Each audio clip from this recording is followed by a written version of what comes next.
All right, welcome back to the Naval News segment. Today we're going to begin our naval news with a USNI news story written by Mallory Shelbourne. She says, House passes defense authorization bill with a nearly $24 billion top-line increase for 13 Battle Force ships. This is a story we talked about in the past as they were writing this bill, trying to push it through Congress, and it looks like they got it through the House. So let's talk about exactly what we're buying with our additional money that we're adding to the military budget here. From the piece, she writes, the House on Thursday passed the annual defense policy bill with a $23.9 billion increase to defense top line and a significant boost to the Navy's shipbuilding account.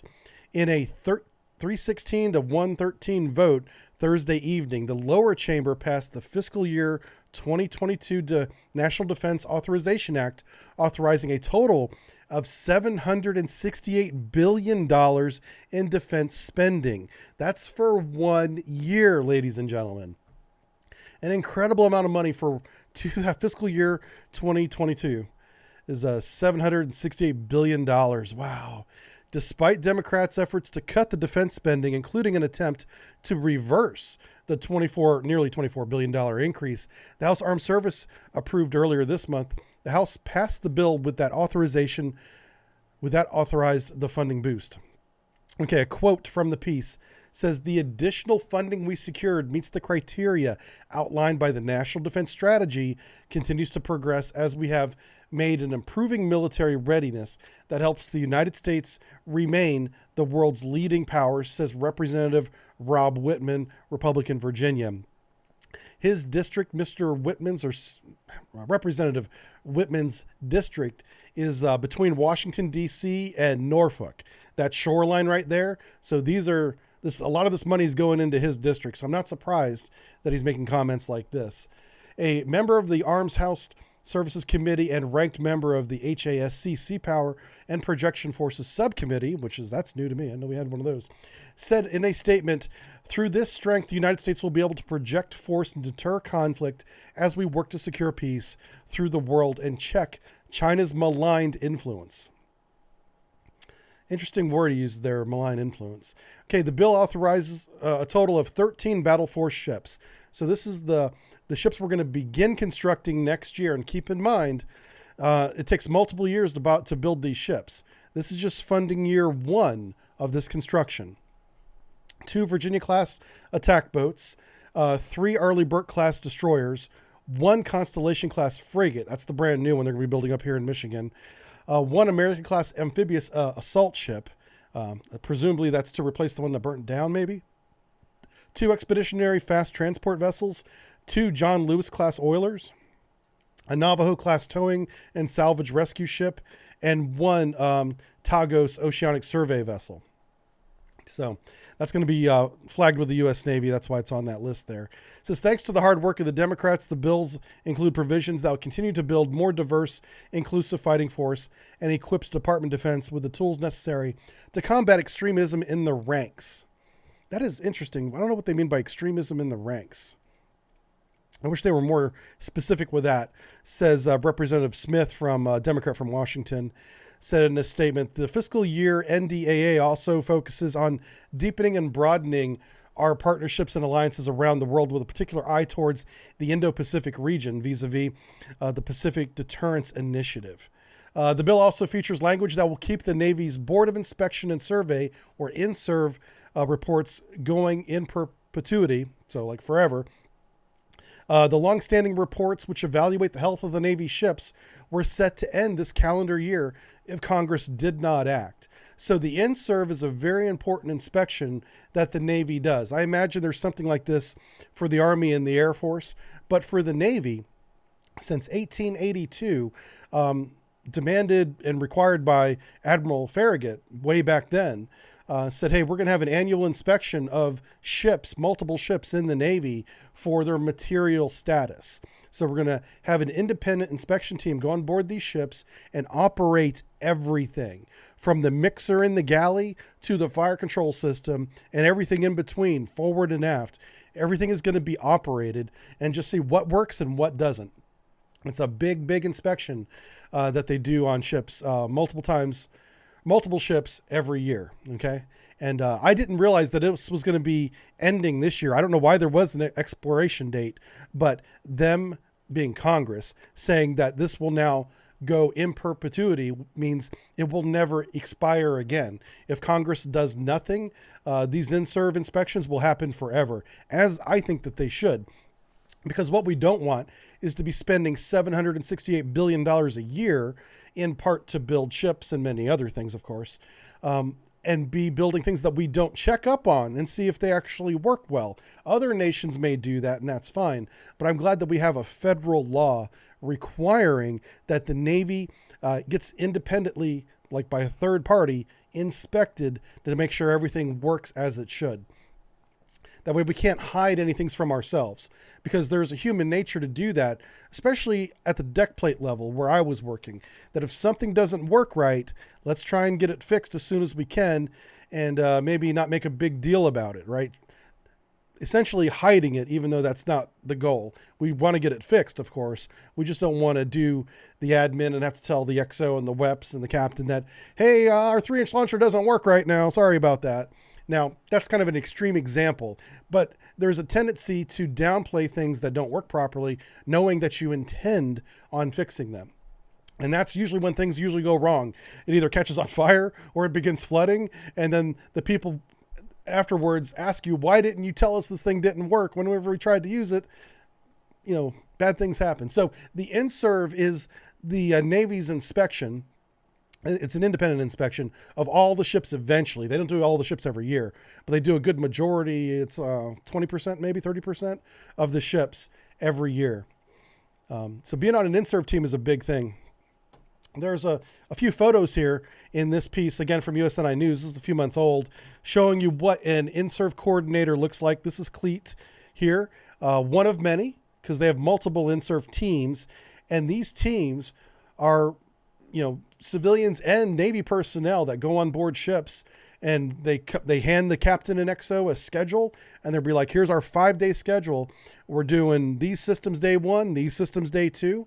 And, you know, the divisions, the enlisted guys, this is where I would play a part, would coordinate with our Inserve person and get the inspections done, you know, operate whatever they wanted, which was everything, every little thing. This is some propaganda for the Ronald Reagan Inserve 2016. They would, I guess, presumably put posters like this up.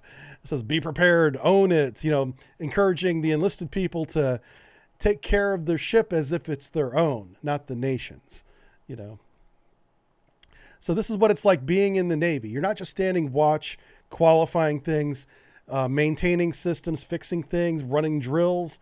You're also doing things like this. Just give you guys an idea of what real life is like on board a ship. This is one of the many requirements. So for me, even though the Inserves are a little bit random, I did on average one Inserve about every 4 years, maybe every 3 years, if I remember correctly. So I suppose you could get lucky and have a few, you know, even fewer than that, because it is a little bit random, but every ship will get an Inserve eventually, for sure. That's the way they do it. Has anybody in the chat ever been through one of these? And is there something like this for the other armed services too? I'm sure the Army and the Air Force must have something like this. Yeah, gun decking. Yeah, gun decking happens. I just have to acknowledge that. It's not supposed to happen. It shouldn't happen. Don't do it. But it happens. Yeah. Let's see. Elm says they think the military is a hotbed of racist, misogynist. Oh, wow. Congress thinks that? Man, that's crazy. Okay. See, Riven says, hello, Aaron. The Taiwan is getting bombed yet? Not yet. Nope. Vulcan Rider says, is that also the bill includes military courts being able to impose red flag laws and take guns from military members present and past? I don't know anything about that, Vulcan Rider. I have no idea, dude. I didn't know that was even a thing. 960 guy says, hey, subbrief, this is just in. Greece and France are about to sign a deal for 3 frigates and 3 corvettes. Yes. I skipped that story today because there's another one that's similar to it. And I've got France on a little bit of a boycott right now, so we're not going to talk about France today. Sailor Man says, never had to deal with anything like that. Oh, really? You never had an Inserve? like I said, there's some randomness to it because they don't want the ships to think that just because they had an Inserve, they won't get one again for a while. You could have an Inserve back to back, 2020, 2021. That could happen. It probably does or did happen to one unlucky ship, but it's supposed to have a bit of a rotation so they get to every ship in the Navy eventually. And how long it takes to get to every ship could be a couple years. Yeah. You do one of these whenever you come out of, whenever you're commissioned, by the way. So it's part of sea trials. You do sea trials, you get commissioned, and then you do like an Inserve right away. Make sure everything works. These are very important inspections. I can't stress that enough. And I can't believe they even considered getting rid of them. Because do you know how much stuff you can hide if you don't tell the senior leadership? You could hide all sorts of problems. This keeps that from happening. That and good leadership. That's the other half of that equation. You need to have good leaders in the Navy. Better leaders than we've had in the past, to be honest with you. All right. Inserve, very important. All right, let's move on to UK wins an Indonesian export contract for new frigates. That's right. So UK is basically exporting their license for this new frigate so other countries can build it. And the first one to pick it up is Indonesia. So this piece comes from UKDJ. An impartial and current, it says. I'm trying to credit the author here, and I don't see an author's name anywhere. All right, so we'll credit the piece. UKDefenseJournal.org is where you want to go to read this. The DSEI 2021 Babcock has secured the first export contract for its Arrowhead 140 frigate through a design license agreement with PT PAL Indonesia, a state-owned enterprise that builds and maintains ships for military and commercial use with its facilities in Indonesia. The UK is using a similar design to its Type 31 frigates, which is a very good frigate, by the way, for the Arrowhead 140 design.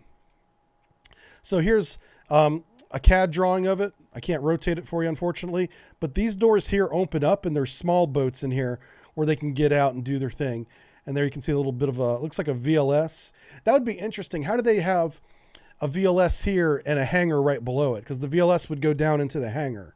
It's possible, since this is a small boat, that maybe this hangar doesn't go all the way across from port to starboard. But here you can see where they have a helipad. Looks like helo hangars there. Is that a gun on the back? Maybe even a gun on the back, but they certainly have a gun on the front. 76 millimeter probably. And this looks like that Advanced Sparrow. I'm sure the UK has a different version of it. But instead of a Sea Whiz, you have a rapid fire rolling frame Sparrow missile to shoot down incoming weapons.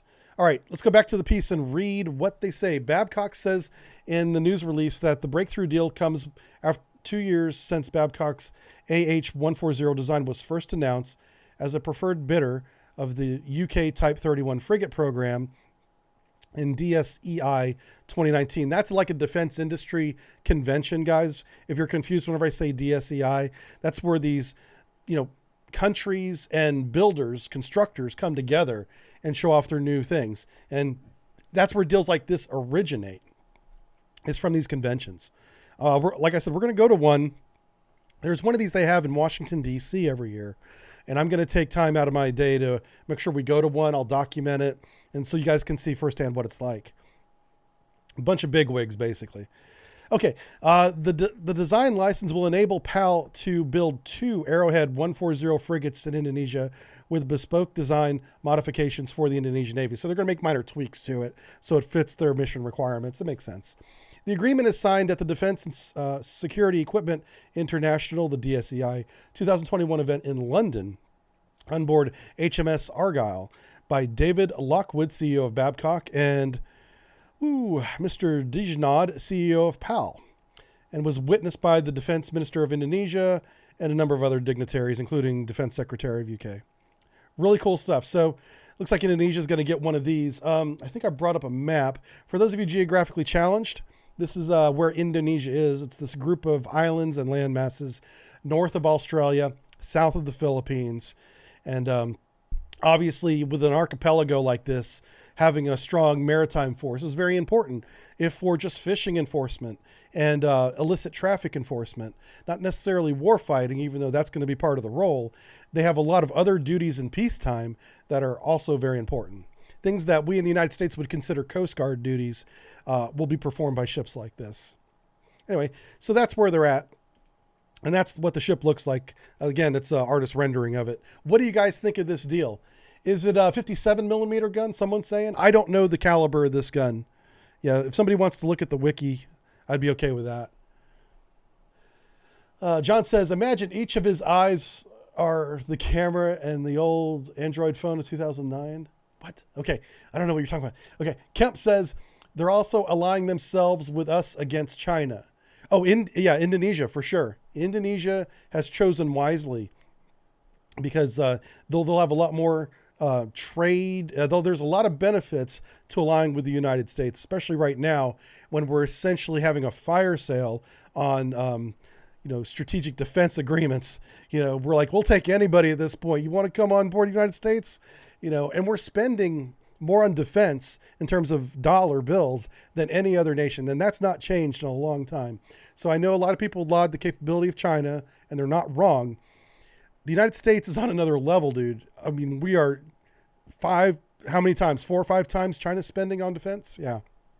And that's just for 1 year. Yeah. Let's see, who's this? Med says those waters have a huge problem with piracy. That's a very good point.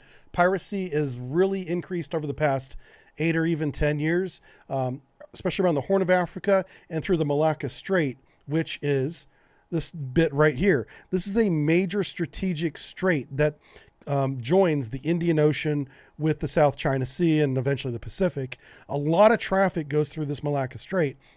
And piracy all throughout this area, because of the archipelago nature of the topography, allows people in small boats to do things that they shouldn't. So having this type of vessel at sea is going to help reduce some of that. Oh, and here in this picture, you can see the doors are open. So you see that little small boat that's inside there. Yeah, this thing it just cranes itself out over the water and can lower it and pick it back up again. They're also combating illegal war grave salvage.